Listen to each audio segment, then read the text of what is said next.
Welcome back everyone to Old Man Wisdom. We're back here again on the Euro USD. This is the 1 hour chart and you can see the little blue rectangle here. This is where the week started. Now last week, the lines are still here from last week.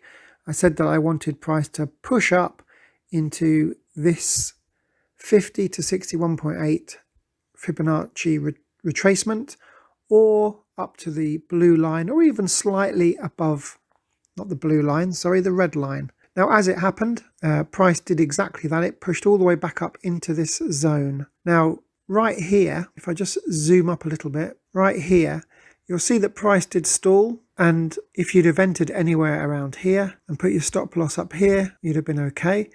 If you put your stop loss right above the 61.8, it would have just tapped you out. But of course, there was plenty of other opportunities to enter here, for example, and over here as well. So the nearer the red line, once it pierced the 61.8, the nearer the red line, the better, because obviously the stop loss would go just above here. Now it's dropped for some 100 pips. So if you entered, you had a couple of opportunities to enter. And even now it's pushing right up towards this red line. And this is what I was going to say I wanted to see for next week. But of course, it suddenly made the move here on a Friday afternoon. But the same thing applies. We want to see price pushing up to on or around this red line. And of course, it's still within the 50 to 61.8 Fibonacci retracement zone as well. So it's come up for a kind of second or third time now. And you can see price is possibly rejecting straight away already. But just like last week, when I said that we don't just sell blindly, we need to wait for price action or some kind of indication that price is struggling around this area.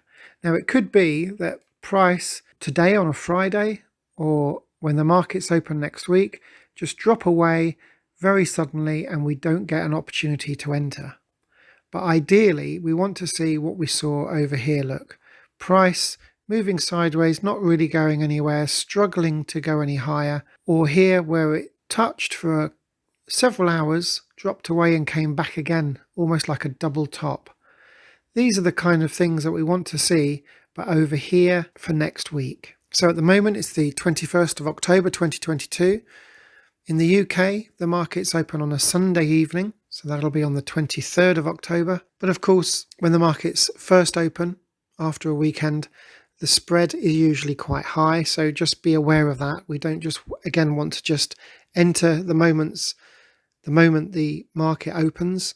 We want to see candlesticks, wicks, and preferably several hours. This is the 1 hour chart, several hours of candlesticks whereby price just can't go any higher.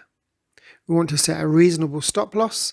This red line here is a really good zone. This is the 0.98800 line, which I've had on this chart for weeks and weeks, well, several months in fact.